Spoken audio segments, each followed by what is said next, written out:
What is up, team? Welcome back to the Huddle, the number one podcast in flooring. We're here every week to help you guys gain forward progress in your flooring career. Simply put, we are here to help you guys win. To all our new viewers, welcome to the team.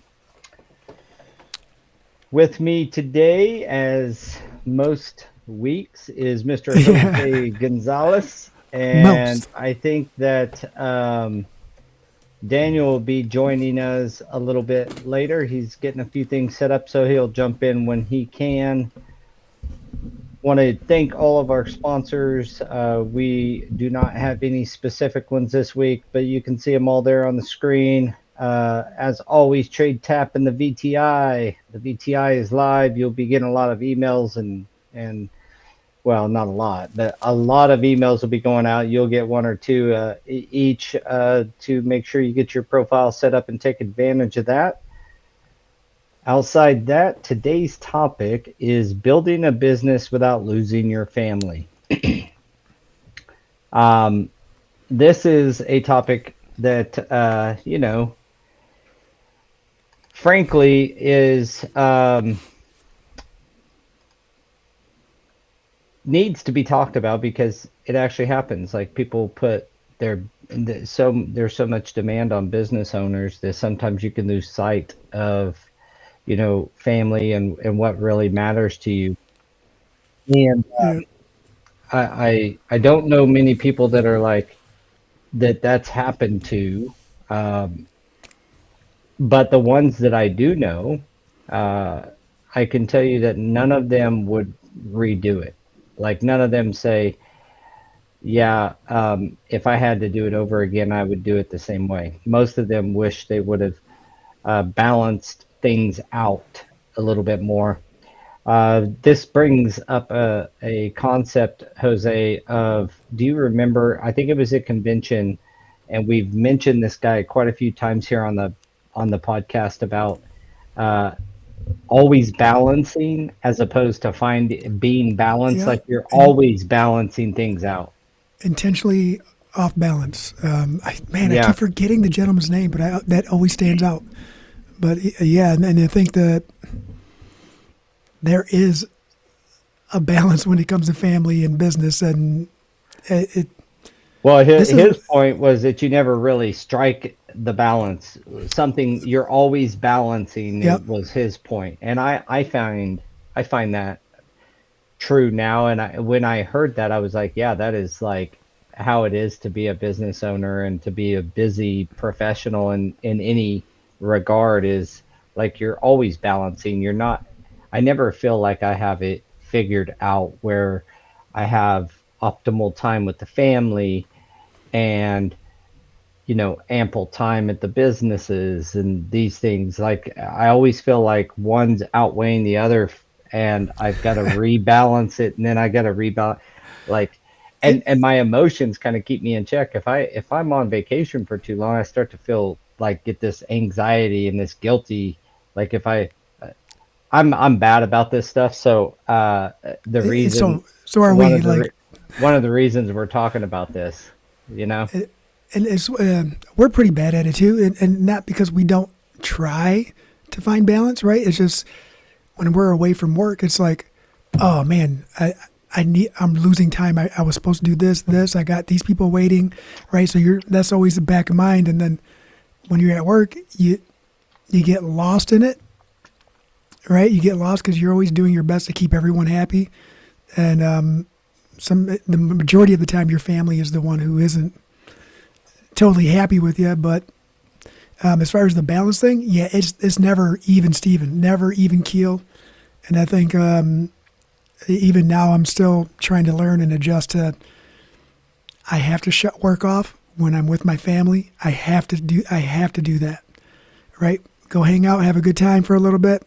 There's still going to be those windows where, hey guys, I'm going to plug in at like 7 o'clock, take care of a couple emails.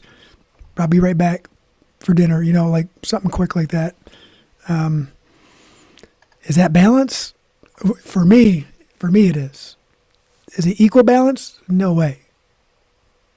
Yeah, the thing is that like it's balancing for you. Like that's what I mean, I don't know that whole conversation and presentation that guy did was to me spot on because and it hit me pretty hard. Like I've always been trying to get them balanced and I've never been able to do so. And he's like, most people never do because they are you're constantly opportunities come or kids stuff comes or you're constantly trying to get it back in balance and you might find a little balance for a while but then something happens or like when we had our ransomware attack, I mean, I was like, there was no balance. I was just work. There was Yeah. zero. Uh, I think that some tactical, real life kind of advice that I've received and that I think is good is first off, be if you're going to be starting a business, is truly understand what that means and talk to your family about it. Like involve your family in your business in the way of at least communicating with them. If not, I mean, both of my kids are in the business and in one of my businesses, and uh, you know, my wife is in my flooring company, and so there's I have I have them always involved in the business, but at the very least, you want to communicate with them, talk about these things, talk about, hey, when work calls, how are we going to handle that? And like have those open communication. I think that is really beneficial. In the early days of building my company, um, me and my wife would have discussions, and it was a lot of like this, what you could imagine. It was like, hey, you're not home much. What's going on? And I'm like raising the kids on my own, and you're here for special events, and then you're working all the time. And so you got to have those conversations, preferably before you start the business, so you kind of have a roadmap. I didn't do that, but it struck me as something really important if you're starting a company and starting a business is have that talk with Yeah. the family. We didn't know what to expect when we started, right? Because I always did my best to. I don't say did my best. I always worked a lot anyway, right? Like I would do my primary job, and then I would always be on the hunt for what they call, side work, right? Side work. So I think staying busy and being that type of busy person was normal already. But then when you start working for yourself and you start a business and you don't know what to expect, and all of a sudden you're like, you're wearing all the hats. Now you don't have balance within your own business because you're learning. But then your family becomes a very big part of that as well, because you have to communicate like, oh, we have this today. Oh, I forgot. Oh, I didn't put it in my calendar. Oh, I really got to get this bid due. Otherwise, I might not have work for this 2 week window, in a month. And, there's a lot of variables in there that are hard to foresee when you're just getting started. Hmm. And, luckily for Daniel and I, we do have a very supporting family from day one, like And our you have immediate each family. other. Yes, and for them to know where we started and what we came from, they understand. Like they know, and they already knew that it was going to be all in, and so much so that even like you said, our kids, like your kids are part of one of your companies.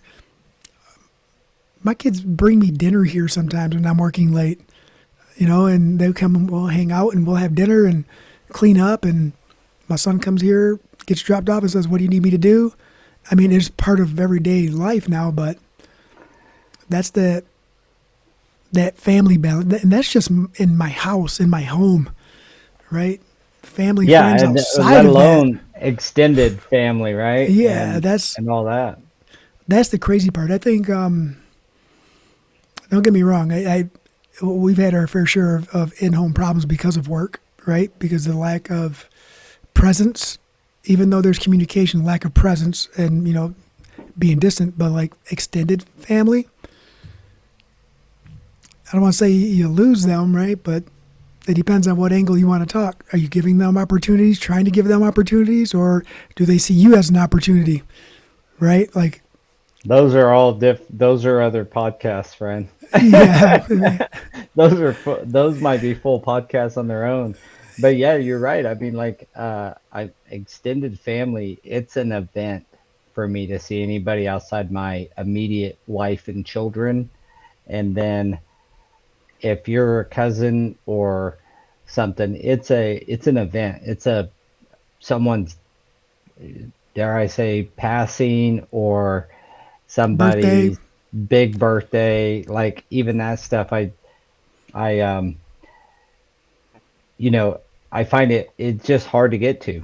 And this whole the whole thing, I think it boils down to, is communication.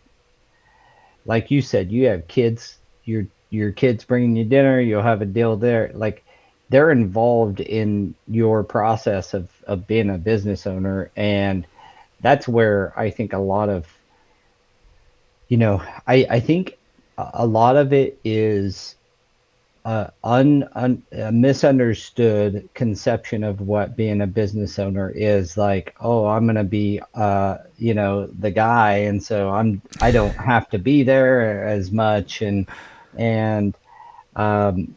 people are going to do the work for me, or something of that nature. Well, it's just not true. It just doesn't. There's very few businesses, until you get to a big level where you have multiple layers of leadership.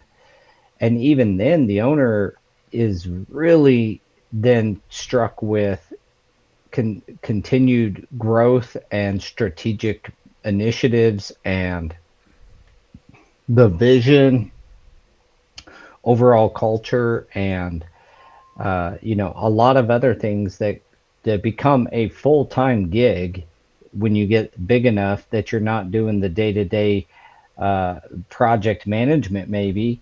But then now you're big enough that these other things are full-time jobs, taking care of the company from a strategic and a vision standpoint, and putting in new systems and processes and procedures, and buying businesses, or expanding your business, or expanding your services. All that stuff comes onto your plate then. So until you're mega big, and I don't know many flooring companies who are mega big, where you then have a strategic, you know, a, a vice president of strategic growth or something. That's like oil companies, you know. Yeah, I think that's more of like a corporation format or something like that, where I don't want to say it can run itself, but they've put together the correct teams, and those teams are in place to make sure that everything runs. But even then, those There's a business owners, CEO there. yeah, those business owners don't only own that one, they own many. And that's their job, is overseeing, like you said, all of them. And I can just imagine how stressful that might be. Well, that was the other point that the guy made, is you always think that at some destination in your journey that you're going to find balance. Like, once I reach 10 million a year, I'll be able to do. No, that's not that. I can tell you, I did that. I've broken all those, or our company has been blessed enough in the flooring side to break all those, like, percentages. Like, Yeah. only 1% of companies ever reach, or ever only 10% of companies ever reach $1 million in a year, and uh, stay for 5 years. And then it's another small percentage that ever reach 5 million and 10 million. And we've been through those. And I'm telling you that, like, you're constantly balancing. You constantly have more things that you don't know. It's like driving down the road in the country, in an area you've never been. You have no idea what's ahead. You're Right. just And all you're just doing exactly what you need to do while you're on the road, in your purview of what you see, to do your very best. And I'll tell you one thing I did do, just to throw this out there. Um, when my oldest son was growing up and in sports, I did make sure with him that I went to every single wrestling match. Bam.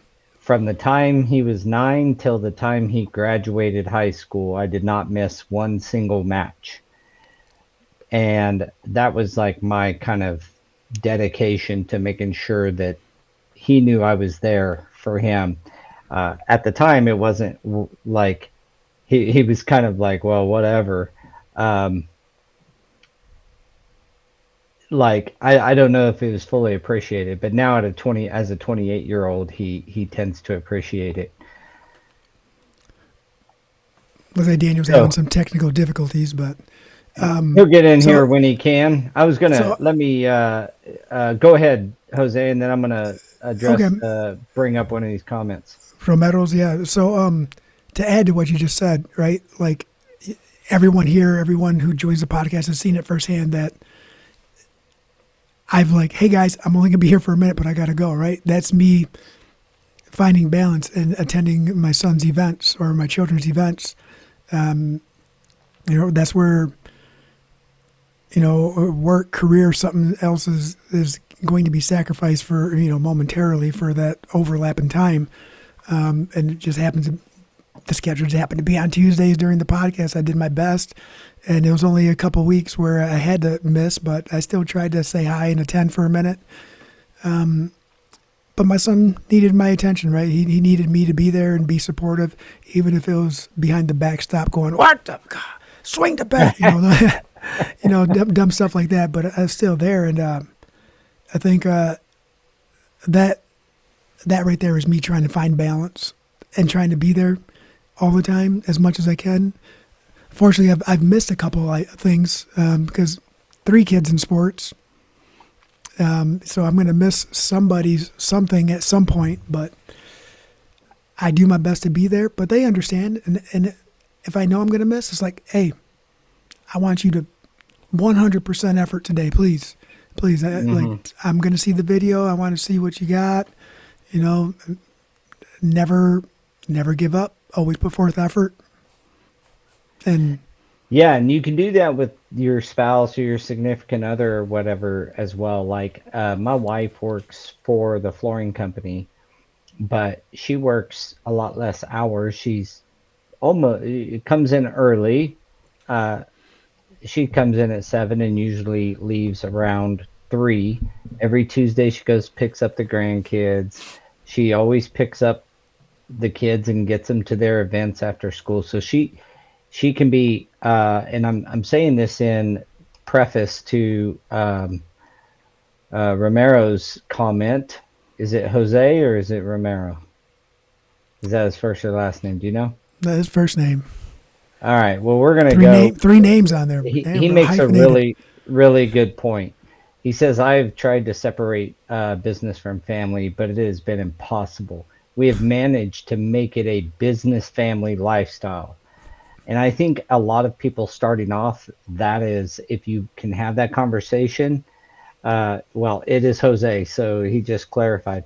But if you can have that conversation with your family and that is a workable deal, that is beautiful because then I was on vacation a few weeks back and a couple, they have a masonry company and they work it together. And when they're gone, they just don't do anything.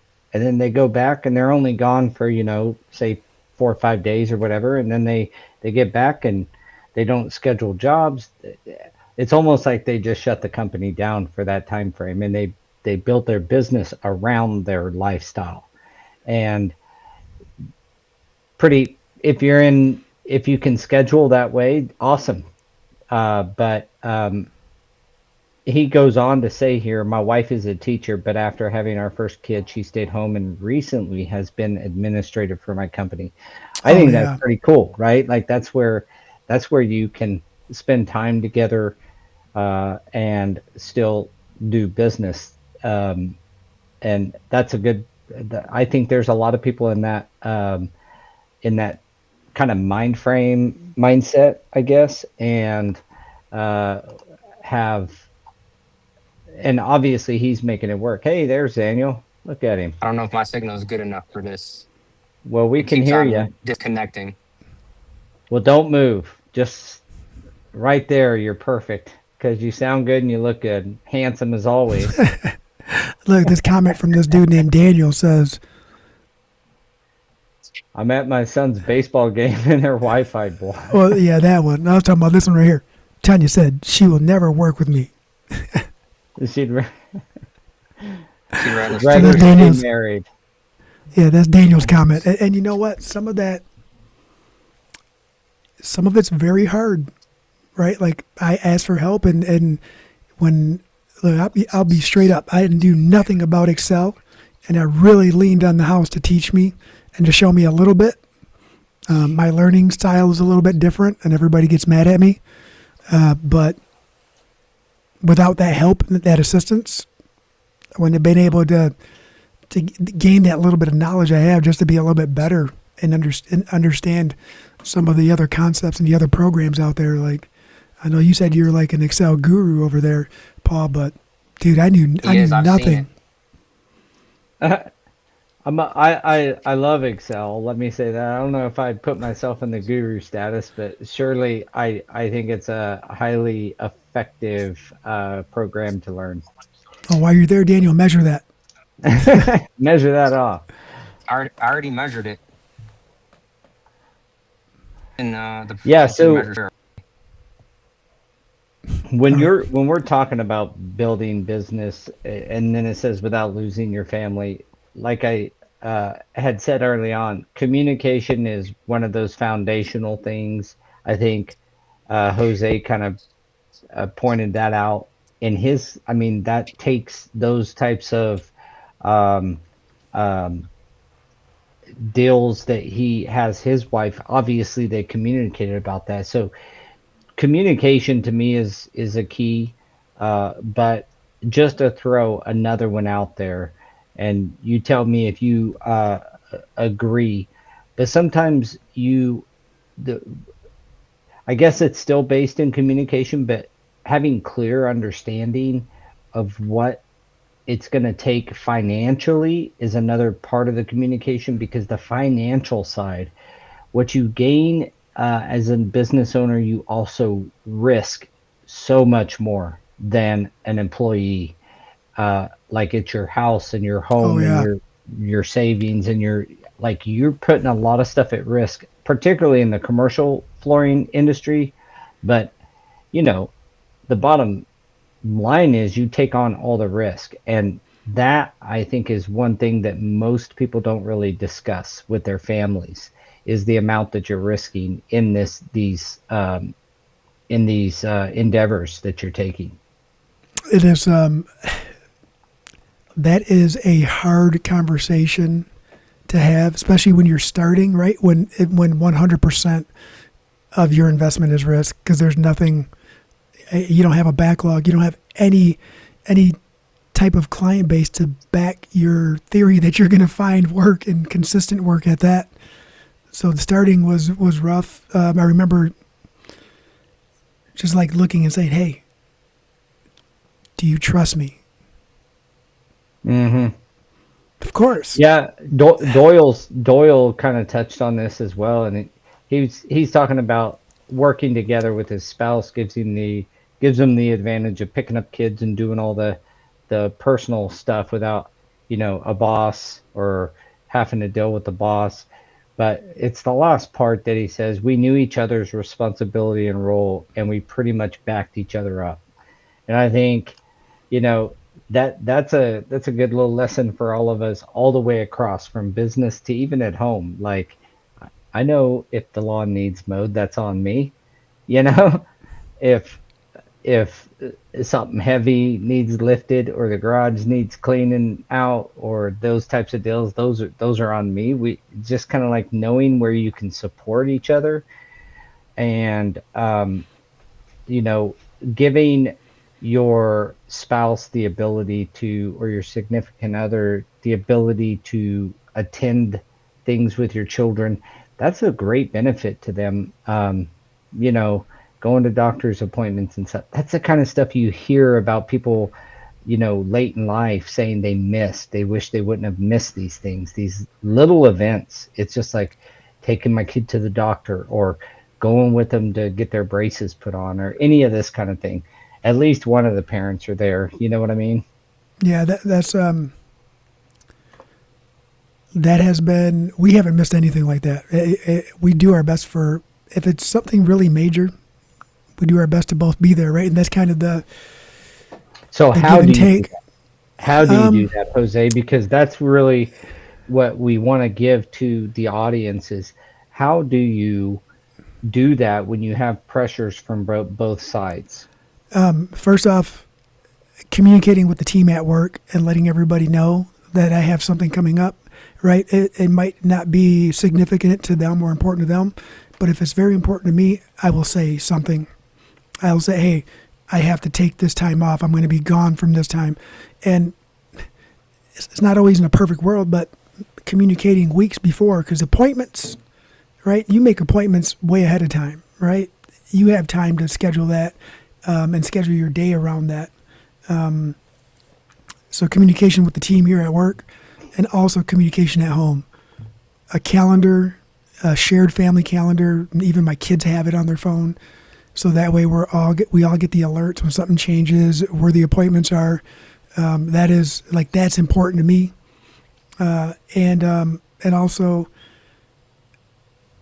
feeling what's important to your kid, right? If it's something in their life that they're scared, they're fearful of, I want to be there to show support as a father, right? I never got that from my father, so I want to try to do that for my kids.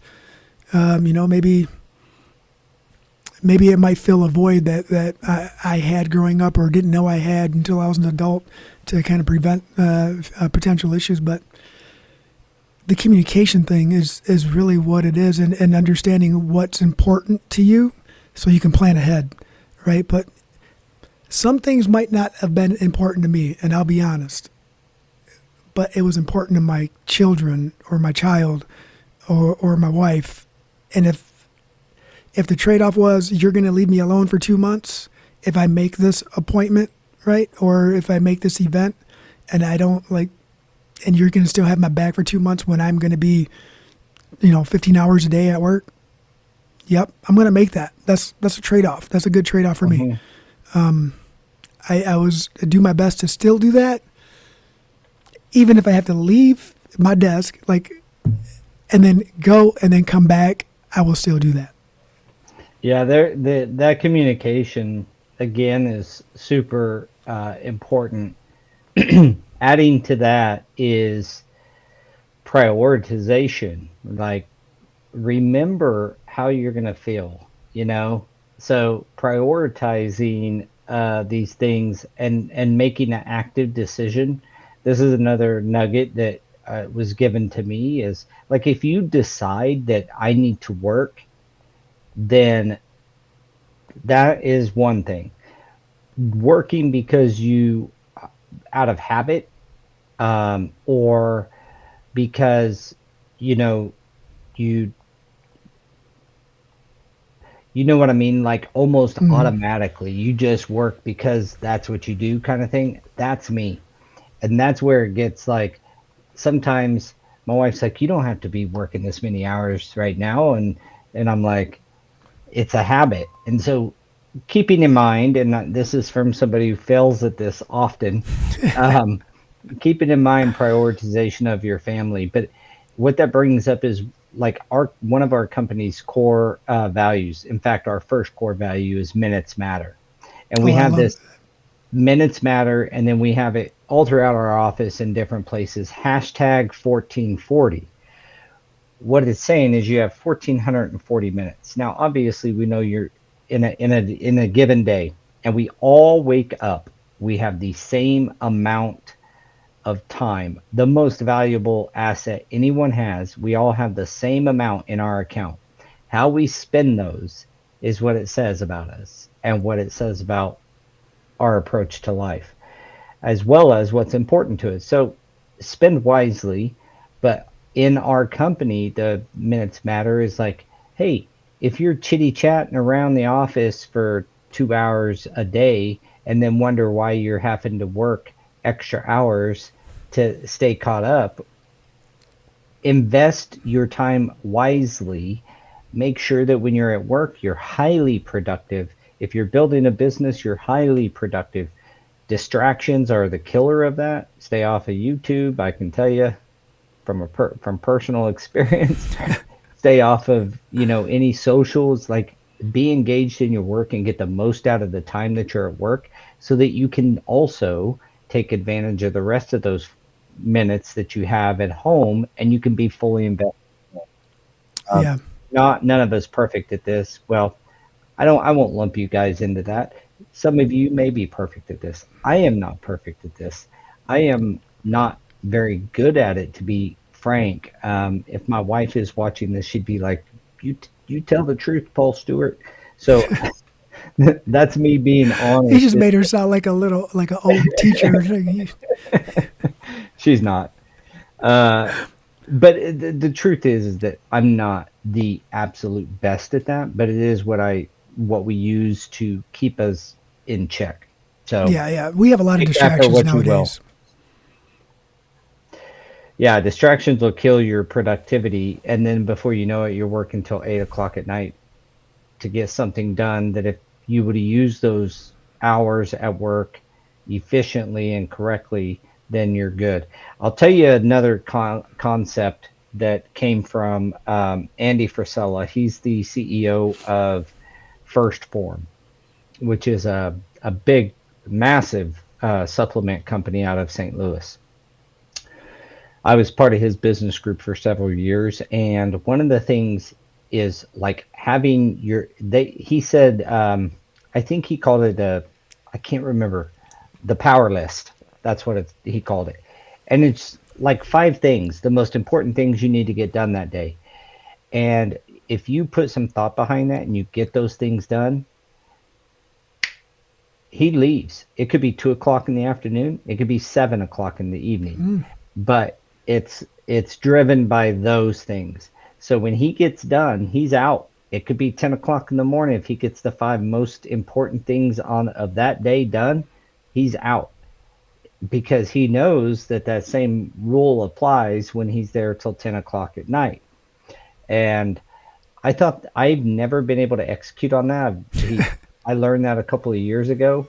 I always tend to, like, if I get caught up with if I do what we call a D6, your daily six. So make a list of the most important 6 items. And if I knock those out, I'm just going to work longer and be like, oh, I can knock out 3 more. But you never get ahead that way. And it logically, as I'm sitting here talking to you guys, I know that his way is better, and I would love to make the change. And you can apply that in and to the flooring installation world, because flooring installers, one of the benefits, one of the key reasons why so many are subs, is because they get that kind of freedom. I'm going to get these 7 rooms done and then I'm gone. If it's at Yep. 3 o'clock in the afternoon, or if it's 11 o'clock in the afternoon, I'm done with what I got to get done. Some of them. So, some of them. Point being is you have that freedom, and I think that's what's so attractive about being a subcontractor versus an hourly employee. If they get done at noon, one of our schedulers are going to put them on another job for the rest of the day. I guarantee it. Right? So you don't get done early. You Yeah. got It is. You're filling that time, right? Like we have instilled in our brain that we have, 8-hour days to dedicate to our work, our craft, and sometimes my days, my what you call it, the something 5 or my daily 6, like yeah.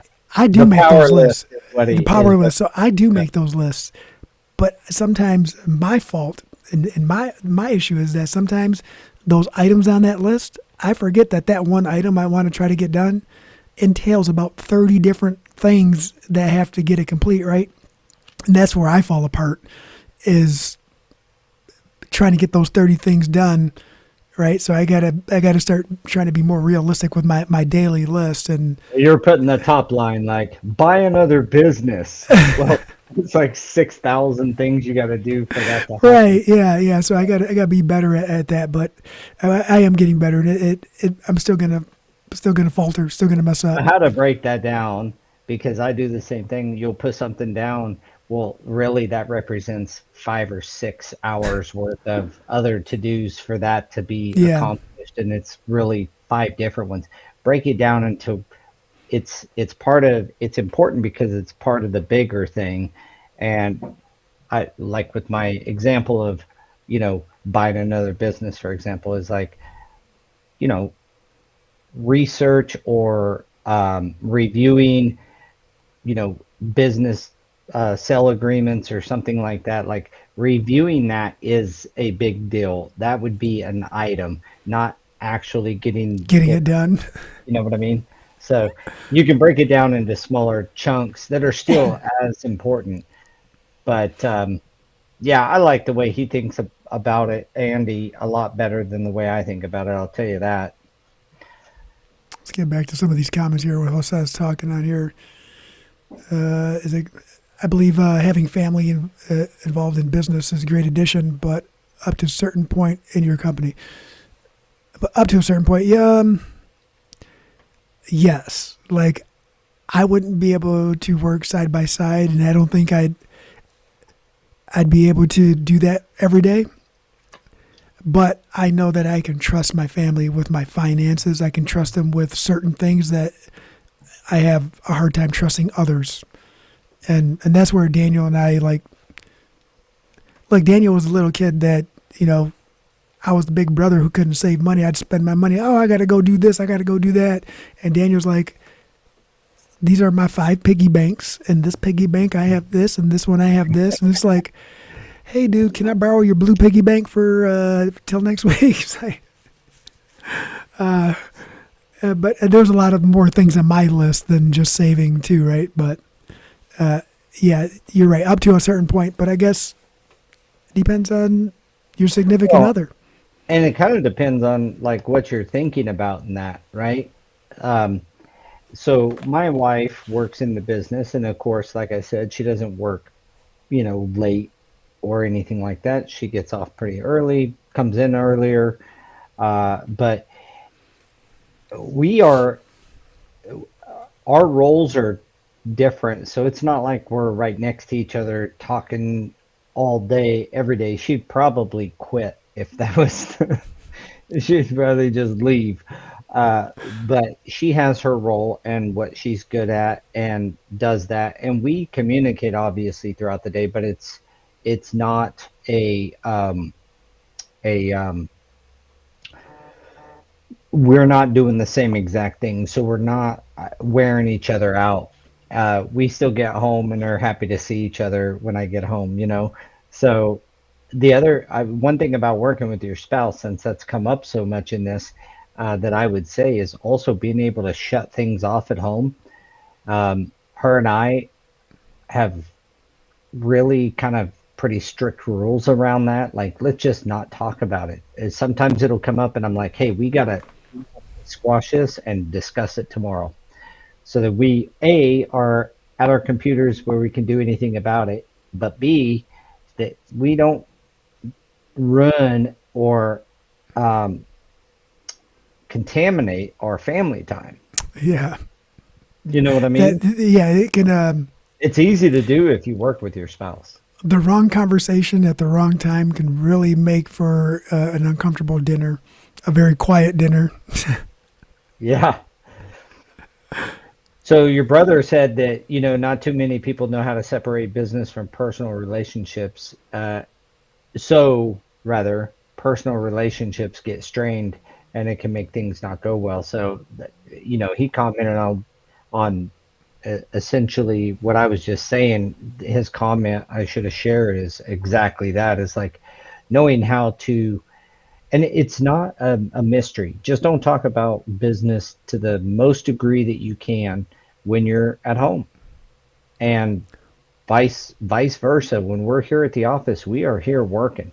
You know, um, It's not a lot of personal stuff going on at the office. We're here to get our Right. job done.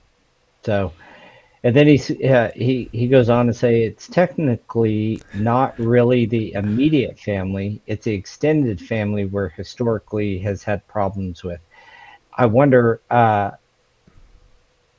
what he means by that. Maybe you can expand, but extended family Well, is where I have had problems with extended family, mainly yep. brothers and sisters, or cousins or something like that, is people wanting to get jobs without having qualifications.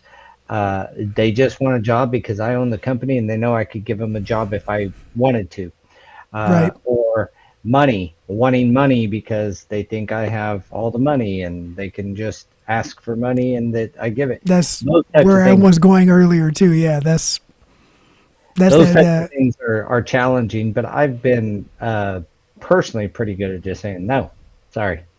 If you're qualified to Um. work for me, I will interview you and hire you. Um, and uh, from a money standpoint, I've always just been like, I don't do that because if you, especially the borrowing thing, I always say, look, I can give you some money, but I will not loan you money. That is my rule with my family. If Yeah. I can afford to give it away, then I will give you money, but I will not loan you money. I do not want to be chasing somebody to get paid back. Um, it to me, it's just not worth it. So if I have the funds that I can be totally not have to have back, I will just give it to you because borrowing money is not a thing in my family. Yeah. There's very few people in my family that I would even do that, and the majority of the time, I don't necessarily want the money back. I just would like some help sometimes, right? Like I'm always there helping when I can. If someone needs help doing a renovation, doing a wall, fixing their floors, fixing a deck, I'm available. I'm there helping. I never ask for anything, and the power, the ability to say no probably didn't come until I had children. And I'll be honest. I had a hard time saying no because I always felt bad. But once I had kids, it's like, no. Why not? What do you mean why not? What do you mean why not? I have a family, dude. I'm going to tell you no every single time. You Yeah. need help with something? I'll come and help. Don't ask me for money because I know I'm not going to get it back. And now you're taking away from my kids. Nope. Answer's no. And then as soon as the word no started coming out like so easily, the phone stops ringing so much, right? Nobody needs favors anymore. Nobody needs Yeah. help anymore. Jose's just like, nope. Nope. Well, I'll tell you what. I applied the same thing with helping. Is like, you don't owe me nothing. I'm just going to give you this effort and time. The Where I found the most problem early on, in particular in my career, is people owing me things because I did something for them, and when it's family, it's like, dude, all you do is like, you alienate family because Yeah. I'll give you an example. My brother owed me money, and you chasing him down. What did he naturally do? He restricted himself to where he wasn't answering my calls. He always thought I was calling to collect. You know what I Yeah. mean? Like, then you're just driving a wedge in between you, and sometimes I wouldn't even call in to collect. Right? You know what I mean? So I'm just of the opinion that just give your time and your money freely and as you can, and then especially with family, and then leave it at that. Never loan money. There's only That's only one thing. that's one of the things about losing your family. We tend to have this conversation with our as an immediate family, but this is also extended family, and that's one of the tidbits I would tell you is either give or don't. But loaning money is a really slippery slope, and loaning your time as well. Like, hey, I'll come help you move if you help me move in December, and then they're nowhere to be found in December, and now you have, you know, you're ticked off at them, and they're avoiding you, and it's like That's how I dealt with it You know anyway. what I tell people now? Yeah, sure, I'll come and help. What are you cooking? Right? What are you cooking? I'm gonna bring my son. But if like even recently, I've had, well, now I owe you this. I'm like, hey, you don't owe me anything. All I ask is that if you see my son or my daughters need something and you're around, right? Buy them a Gatorade, get them something to eat. If you see that, if I'm not around or if they're with you, just don't hesitate to thank Hmm. me by providing for them. They don't need to know where it comes from. They just need to know it's a nice gesture. And same thing with the softball community and my nephews and cousins and all that. It's just like one day my son's going to get a little bit older, and even some of my friends, he might want to play softball. All I ask is you just give him an opportunity. Hmm. That's it. Like, Or help him get to the softball or to the game, or I yeah, mean, whatever. Just just like, helping out, like a common. And some families are better at that than others, and like having this unwritten kind of rule with each other. And kudos to the ones who are good at that. Unfortunately, mine is like you got to specifically lay it out if you're. So I just threw my hands up with it, right? Uh, Daniel says, that's right there, Mr. Stewart. Or they keep the job just because we are a family without producing what they're supposed to. Those types of things. I can tell you, I've had a brother and my mom work for me in the past, and this is going to sound harsh to the audience, but I fired both of them. Like I did fire my own mother, and I fired my brother. And those are like, I try not to, nepotism is hard because you want to help your family. Uh, Kids are natural. Like my son works for the flooring company, runs our Kansas City office. A lot of that was communicated and planned for many years. But when you start getting like your your your mom or your sister or your brother working for you, it's just incredible. I I don't know if it's because you have a heightened awareness and you want them to succeed, so you expect a lot of them, and so that's why there's kind of contention, or if they actually act that way at every company. That part I we've don't done the know, same, but brother. We but we it's fired tough. our sister, not Yeah, Crystal, obviously, right? yeah. Our other sister and some nephews, some cousins. Like we've parted ways, and it's not. Look, The good if you're thing a is it family did member, not ruin my family. It did not ruin those dynamics because I did communicate like you. This is not a forever job if you oh don't yeah, treat it that way. So I just yeah, wanted to. same thing. You probably did the same. It's don't think because you're family you can get away with the things, right? Like we have a structure we have to follow, and and unfortunately, I'll just use my sister. Unfortunately for her, she thought that the structure wasn't applied to her because she was our Didn't sister. And it's apply. like, no, even more so to you, right? And the same thing with my son. Like, and we got to I go back to sports. Coaching my son, guess what? You have to be the example, dude. You have to, help me unload, help me load. You have to be the kid that is easy to coach because they're going to follow your lead, right? Hmm. If my son Well, and you pushes got to back on set the me, example. yeah, and my son pushes back on me, then they're going to think they can push back, and it's the same thing with family that works with you. Well, your sister can do this, or your brother can do this, or your cousin can, and we can't. You got to be Yeah, consistent. You got to be the that's a same. tough one. It is, and my mother's in and out of the office helping us out now too, and she had some medical issues for a while, right? Had to go through the kidney transplant, and Daniel was very involved because it was from his wife, right? Hmm. But she was in here a couple weeks after surgery, trying like, Mom, just go rest. But then she shows up like any Hispanic mother with a bag of food. I brought the olives. Come on Uh, in, come on in. Well, Ben brings up a point here. He said that he used to run a tile company, and he said the very most difficult issue I've dealt with at Capital Tile, which was the tile company, was managing family relationships. So this is something you got to be proactive with and know on your radar, especially if you're a new entrepreneur and you're going to get out there and dip your toes in the entrepreneur world of business ownership, is this is not, just two guys on a podcast having the problem or have experienced a problem. This is a thing with business in general. Um, Ben goes on to say that the bigger the company gets, the more structure there has to be, some policies for everyone, but sometimes the family definitely feels it's harder for them than others.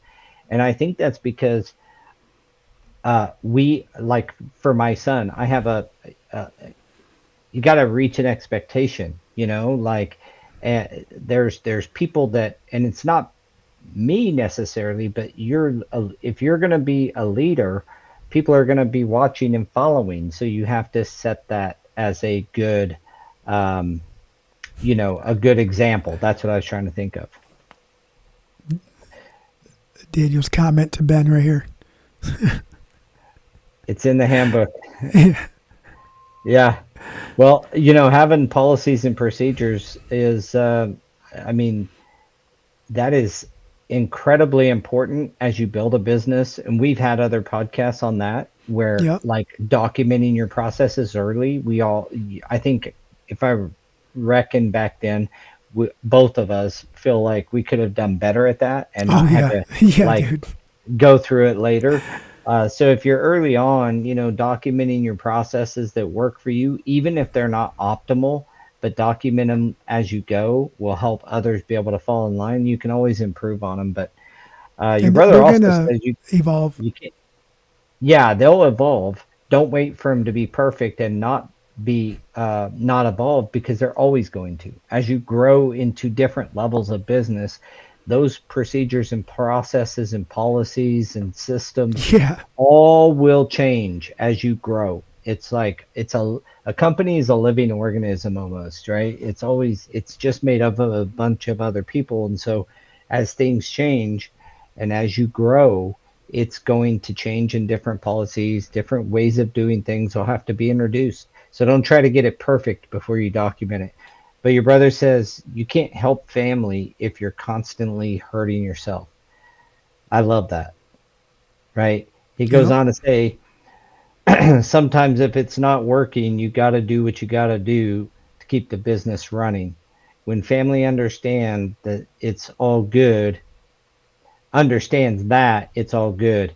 When they don't is where issues come into play. So he's saying, like, yeah, if your and family understands those dynamics, and again, I would say having that conversation and communication like you did with your sister, or like I did with my mom and brother, is like, happy to hire you if you check the boxes and you can be a good employee, but don't think for a second that I won't let you go just because you are a family member.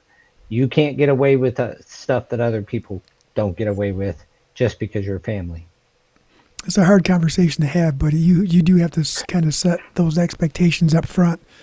And when people feel blindsided, family or not, is when the disagreements start, and when disagreements start is when the distance starts. And yeah, Daniel's right. Like what he just said there goes a lot of ways. That goes for time, that goes for finances, that goes for family events that are important, to a lot of the family members, but maybe they're not that they're less important to us, or like for me, but I don't attend everything that I used to when I was younger. I used to be at everybody's birthday party, no matter what age, everybody's little event. I used to, go to 4 different Easters, right? Like, yeah, you know what I mean? And now it's like, I just don't, first off, I don't have the time. Second off, it's, now I have children. It's about them and what can I do for my children first. And third is my social fuel tank gets depleted a lot sometimes, right? And it's because of how much I stack on my plate outside of family, right? If it bothers me and it worries me, I'm going to have to like spend a minute to try to appease my brain and relax myself a little bit. And that's where sometimes just deleting emails. Like that's huge for me. Like just deleting emails and having the inbox go from, 1,100 emails down to 300 that are important, and then from those 300 down to 50 that I need to pay attention to. Yeah, I think that we keep coming back as often when you're talking about a subject, you come back to a core thesis, and I think the core thesis that keeps coming up is communicating. When your family knows what's expected, one thing that uh, for family that you may hire, for example, is that you make it clear to them that our relationship is changing. Now, during business hours, I am not your brother. I am your boss. You are my employee. And that is our relationship during business hours. And the other doesn't come into it.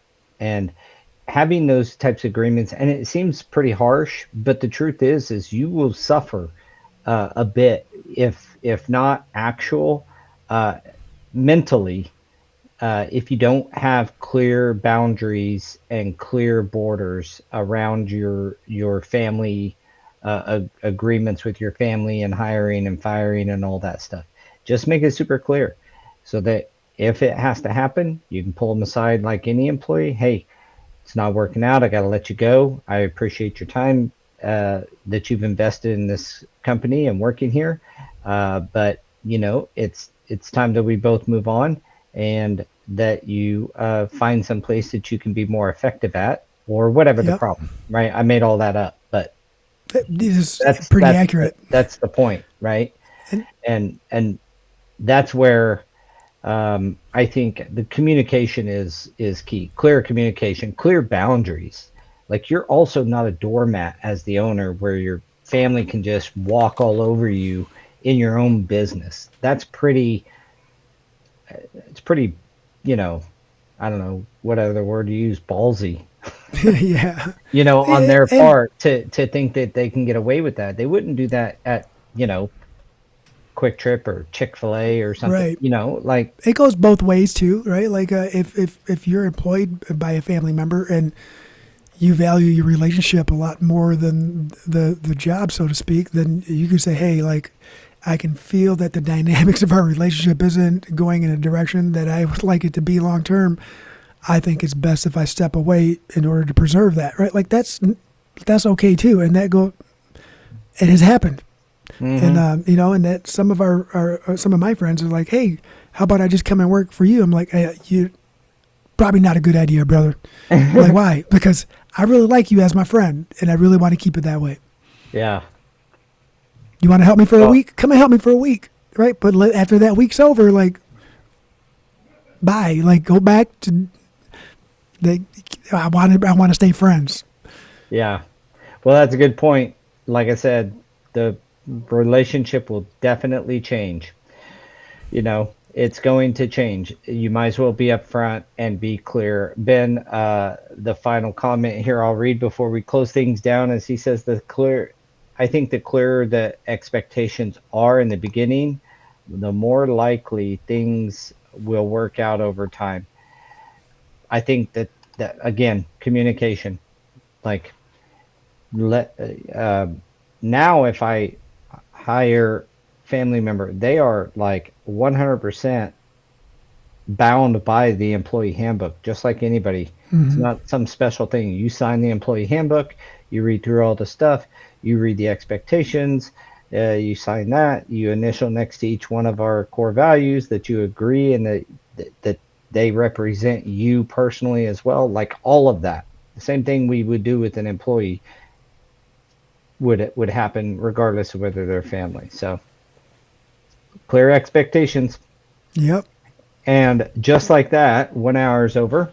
I know. Uh, we've literally been on just over an hour. So I want to thank everybody for the comments and participation. We think that this is a little bit less of a flooring talk and more of, we do, kind of like, staying mentally strong and mental health issues. We have 2 or 3 of those a year. This kind of falls in that realm of It like does. how to run your business effectively, but from a soft skills, kind of family or balance, all of that stuff.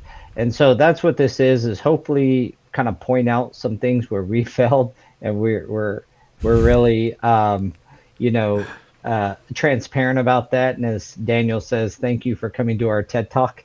Um, but the other thing is, we know that these are struggles as business owners. Not everything's about what tile you use or the best cutter or the best sheet vinyl or training. This is about putting family in its proper position at the first in your life, or first or second, with God, family, and work, right?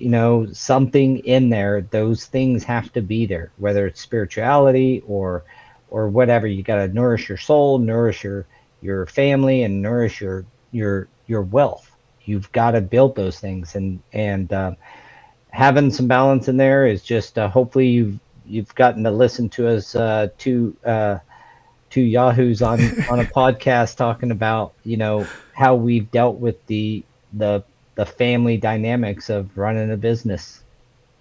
You're never going to get great at it because there's always going to be something new popping up, but you can practice it by staying consistent with everybody. Always improve. Always. So thank you, everybody. Thanks to our sponsors, and everyone who gets on here every week and participates and watch these podcasts. You're why we do it. We are very thankful on all of the platforms that you engage with. So show us some love and give us a like and subscribe to our YouTube channel. We'd love for that to go up. And a lot of our content is consumed on Facebook and LinkedIn and all these different Spotify and Apple podcasts in many different areas. Specifically, if you catch us on YouTube, go ahead and subscribe, like it, give us a comment, and give us, give the old algorithm a reason to serve up the huddle to you next week. So we appreciate you guys. Wish you the best week. And until then, we'll see you guys next week. Thank you, everyone.